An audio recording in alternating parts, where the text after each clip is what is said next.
ضروری ہے. کیوں؟ کیونکہ طیب اور خبیث کی پوری معرفت کا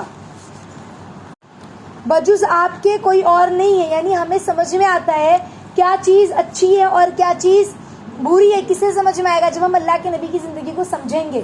اللہ کے نبی کون تھے، کیسے تھے، ان کا رہن سہن کیسا تھا، تو ہمیں 2 اور 2 4 کی طرح واضح سمجھ میں آ جائے گا کہ اللہ کے نبی کی زندگی کیسی طیب زندگی تھی، کیسی خوبصورت زندگی تھی، اور ان کے خلاف، ان کے طریقے کے اپوزٹ میں جتنی بھی زندگی ہے وہ کیسی زندگی ہے. سمجھ رہے ہیں؟ بندے کی ضرورتوں میں سب سے بہتر اور سب سے زیادہ ناگزیر ضرورت یہی ہے نا کہ وہ نبی پاک صلی اللہ علیہ وسلم کی حیات طیبہ سے بخوبی واقف ہو. یہ اللہ کے نبی کی زندگی سے جو واقفیت ہے وہ لوگوں کی ضرورتوں میں سب سے بہتر اور سب سے زیادہ، یعنی انسان کو نبی پاک صلی اللہ علیہ وسلم کی معرفت ہو. یہ سب سے بڑی بات ہو، یہ سب سے بڑی چیز ہے، ہونی چاہیے. کیوں؟ کیونکہ اگر اللہ کے نبی صلی اللہ علیہ وسلم کی زندگی اور ان کی سیرت طیبہ جو ہے ہماری نظروں سے ایک لمحے کے لیے بھی اوجھل ہوئی نا تو اس سے فساد شروع ہو جائے گا. اگر ہم نے اپنے نبی کی زندگی کو ایک لمحے کے لیے بھی اپنے زندگی کے اتار چڑھاؤ میں، رہن سہن میں، دن رات میں، صبح شام میں، دھوپ چھاؤں میں ہم نے ہمارے نبی کی زندگی کو فالو نہیں کیا، یا 1 سیکنڈ کے لیے ہم بھول گئے یا ہم نظر انداز کر دیا، تو پھر ہماری زندگی میں کیا ہوگا؟ فساد. فساد سے مراد برائی شروع ہو جائے گی ہماری زندگی میں. ہماری زندگی میں پازیٹیوٹی آئے گی، یعنی باطل آئے گا، شیطانیت آئے گی، دجالیت آئے گی، اور وہ کام خراب ہو جائے گا، ہے نا.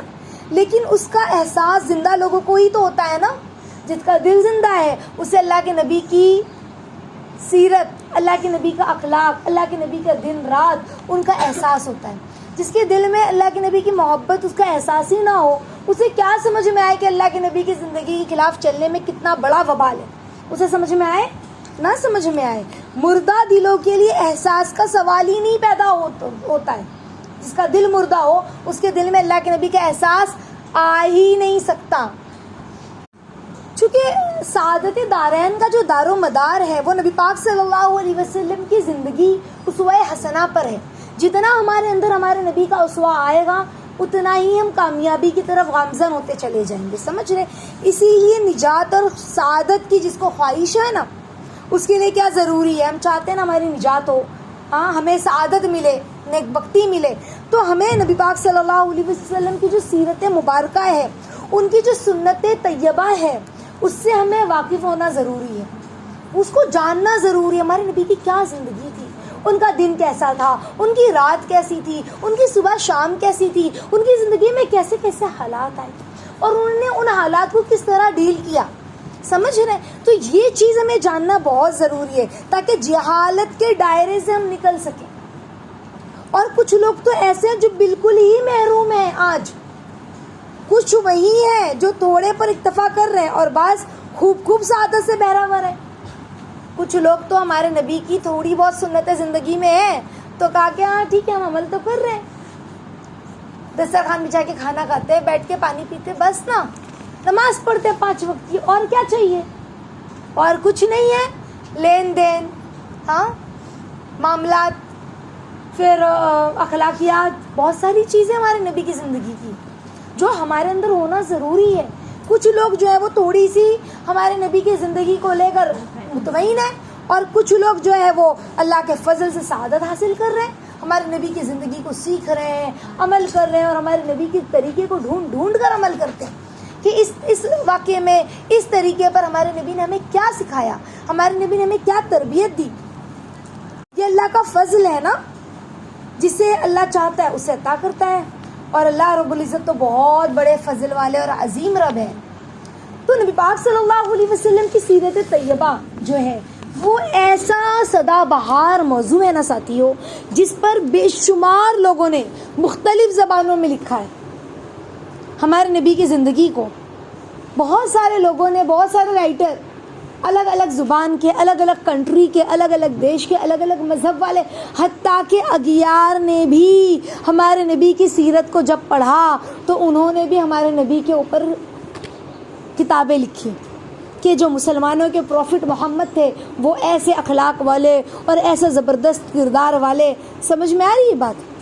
حقیقت یہی ہے کہ نبی پاک صلی اللہ علیہ وسلم کی جو حیات مبارکہ کے اتنے گوشے ہیں نا کہ ہر حصے میں ہر گوشے میں اتنے پہلو ہیں کہ کبھی کوئی یہ دعویٰ نہیں کر سکتا کہ اس موضوع کا حق ادا نہیں کیا گیا یا اس موضوع کا حق ادا کر دیا گیا. سمجھ رہے ہیں؟ یا یوں کہا جائے کہ اس بحر ناپید کنارے سے سارے موتی نکال لیے گئے ہیں. چنانچہ ہمارے نبی کی جو خدمات ہے، جو جذبے ہیں، اس کے نتیجے میں ایسا گرا قدر خزانہ جو تیار ہو گیا ہے نا، جس کی نظیر کسی سیرت میں، کسی کی اور کسی انسانی سوانے میں، کسی کی تاریخ میں ہمیں وہ چیز نہیں ملتی جو ہمارے نبی کی سیرت میں، ہمارے نبی کی سوانے یعنی ہمارے نبی کی زندگی کی جو ہسٹری ہوتی ہے نا، جو کیا کون تھے، کیسے پیدا ہوئے، کیا اخلاق تھا، کیا کردار تھا، ان کی زندگی پہ جو روشنی ڈالی جاتی ہے اسے سوانے کہتے ہیں. تو کسی تاریخ میں ایسا نہیں ملتا جو ہمارے نبی ملتے ہیں. کسی کی ایسی بہترین تاریخ آج تک ہے ہی نہیں جو تاریخ ہمارے نبی کی. چلنے کا انداز، بولنے کا انداز، بیٹھنے کا انداز، ہمارے نبی کے کاندھے کیسے تھے، ان کے بال کیسے تھے، ان کی بھویں کیسی تھی، ان کی آنکھ کیسی تھی، ان کے بولنے کا انداز کیسا تھا، حتیٰ کہ ان کے تھوکنے کا انداز کیسا تھا، یہ تک تاریخ میں، حدیث میں ملتا ہے. تو کسی کی ایسی تاریخ اور کسی کا ایسا انداز اتنا خوبصورت ہمیں نہیں ملتا جو ہمارے نبی کا ملتا ہے. اور پوری چیز کہیں بھی ہمیں ایسا نہیں ہے کہ کسی موقع پر ہمیں چھوڑ دیا گیا ہو خالی. ہمیں ہمارے نبی نے ہر چیز ہمیں گائیڈ کر کے گئے. یہ وہ ہمارے نبی کی زندگی ہے. تو ذات قرآن مجید نے کیا فرمایا ہے کہ ہم نے نبی پاک صلی اللہ علیہ وسلم کو علم اور حکمت سکھا دی. علم و حکمت سکھا دیے. کسی چیز کا علم اس کے بنانے والے سے زیادہ کوئی اور جان سکتا ہے؟ اللہ سے زیادہ کوئی اور جان سکتا ہے؟ نہیں نا.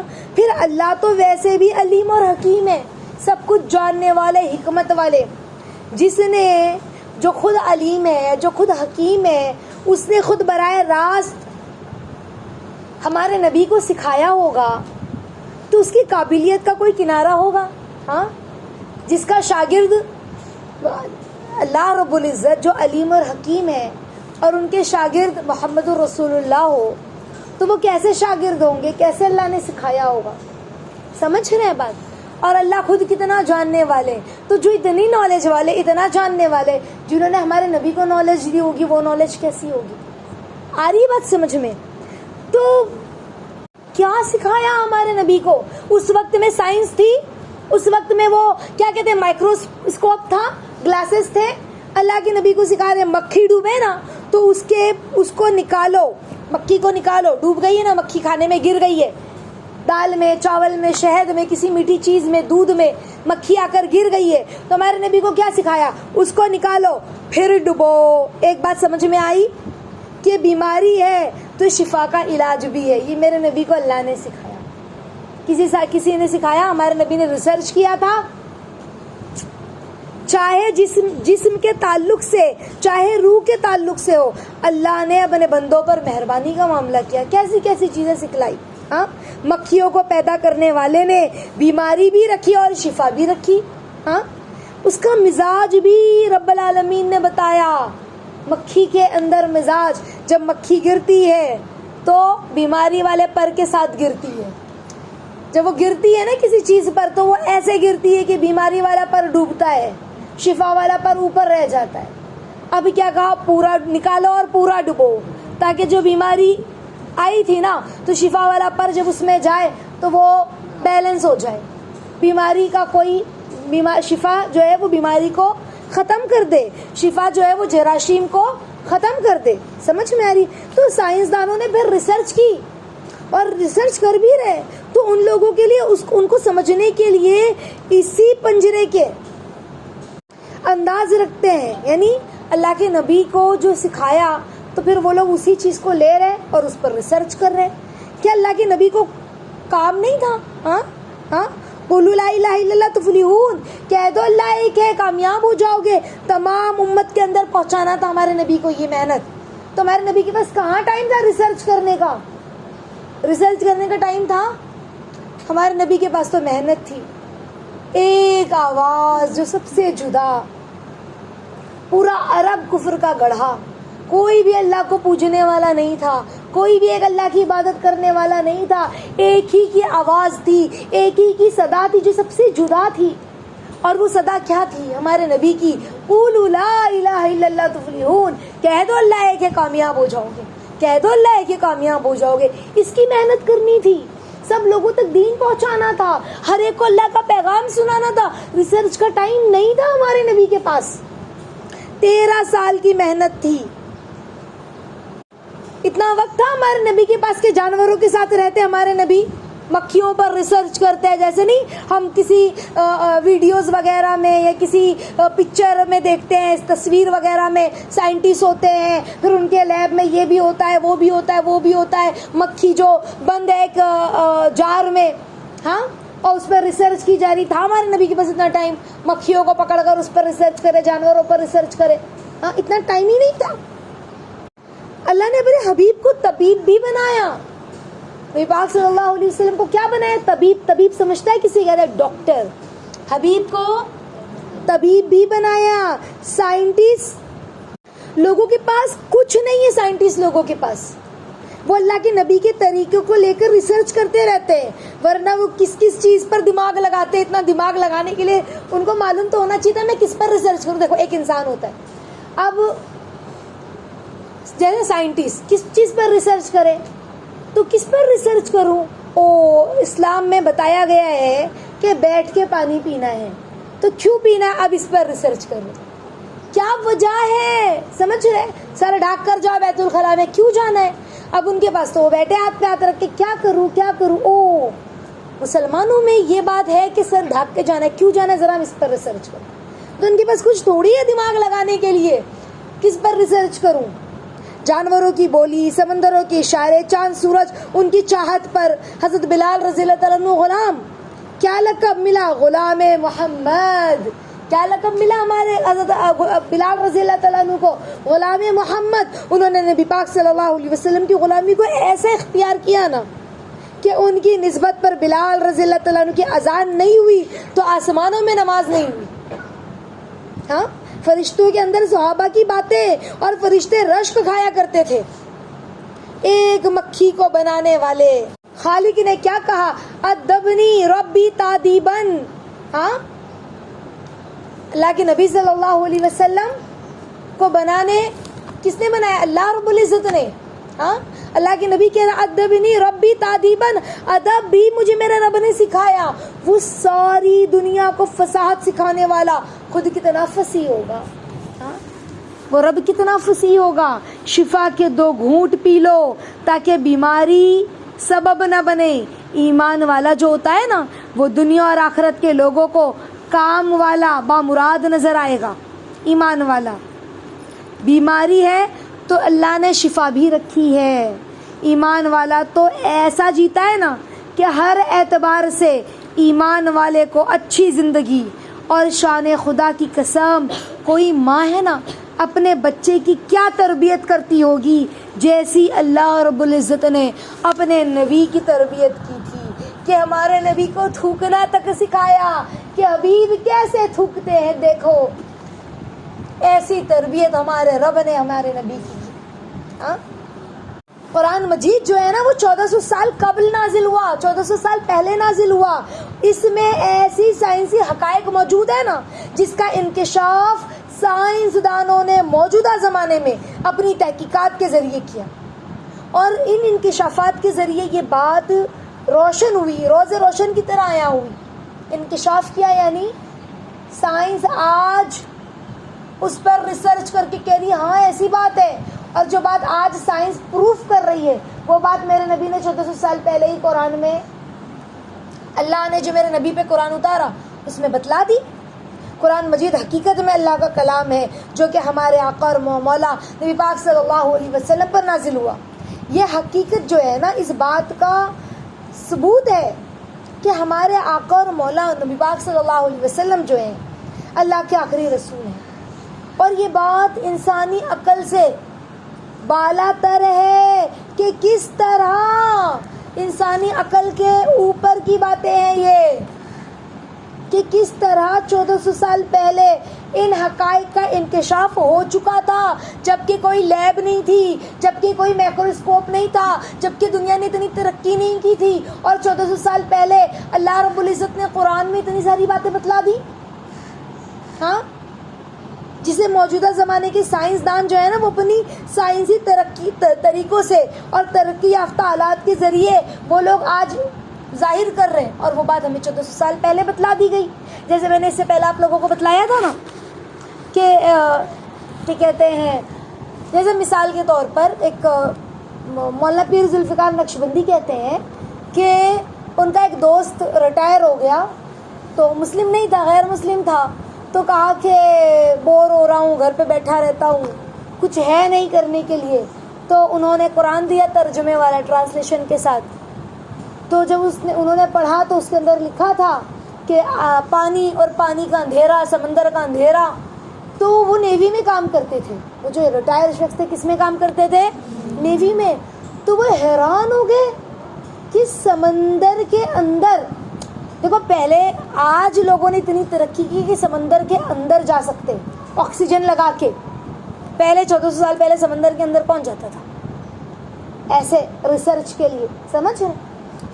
تو انہوں نے کہا ضرور، مطلب ان کے لیے تو حیرت تھی، کیونکہ سمندر میں دن کے وقت میں بھی اندر، سمندر کے ایک دم اندر اندھیرا ہوتا ہے. تو کہا سمندر، پھر اس کا اندر اندھیرا. تو کہا یہ کیسے؟ نیوی جو ہوتی ہے، نیوی فورس میں جو ہوتا ہے، ان کی بوٹ سمندر کے اندر ہوتی ہے. سمجھ رہے ہیں؟ تو ان کو کیسے پتا چلا؟ تو انہوں نے کہا ضرور یہ سمندر کا سفر کیے ہوں گے. اب انہوں نے ہمارے نبی کی زندگی کو سرچ کرنا شروع کیا، تو پتا چلا ہمارے نبی نے اپنی زندگی میں کبھی سمندر دیکھا ہی کوئی نہیں. سمندر پہ سفر کیا ہی کوئی نہیں. مکہ سے مدینہ، مدینہ سے طائف، سمندر کہیں تھا ہی نہیں راستے میں. سمجھ، راستے میں کہیں سمندر تھا ہی نہیں. ہمارے نبی کہاں گئے؟ مکہ، مدینہ، طائف.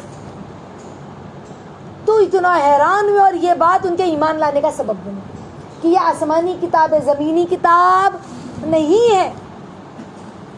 تو ایسی ایک نہیں، کئی باتیں. تو ان شارٹ یہ کہ بات کا معتبر اختتام کیا ہے جانتے ہو؟ کہ یہ تفصیلات جو بتائی جا رہی ہے آپ لوگوں کو، نبی پاک صلی اللہ علیہ وسلم پر اللہ کی طرف سے یہ ساری تفصیلات نازل ہوئی تھی. سمجھ رہے ہیں؟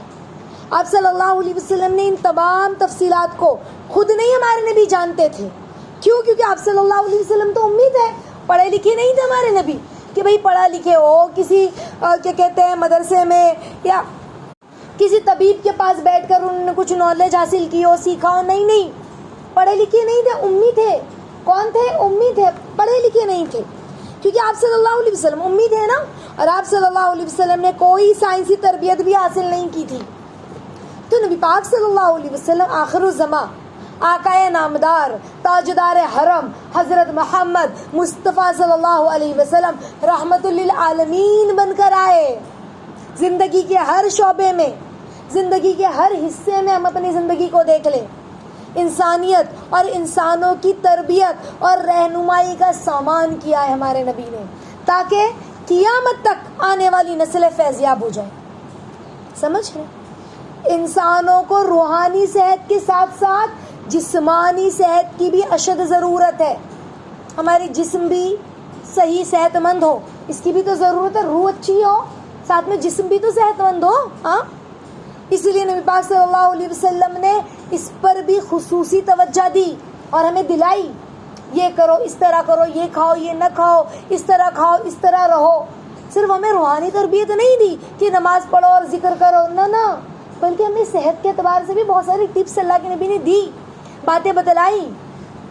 آپ صلی اللہ علیہ وسلم کوئی پیشہ ور طبیب نہیں تھے کہ بھئی باپ دادا ان کے جو ہے ڈاکٹر ہے، طبیب ہے، ایسا کچھ نہیں تھا.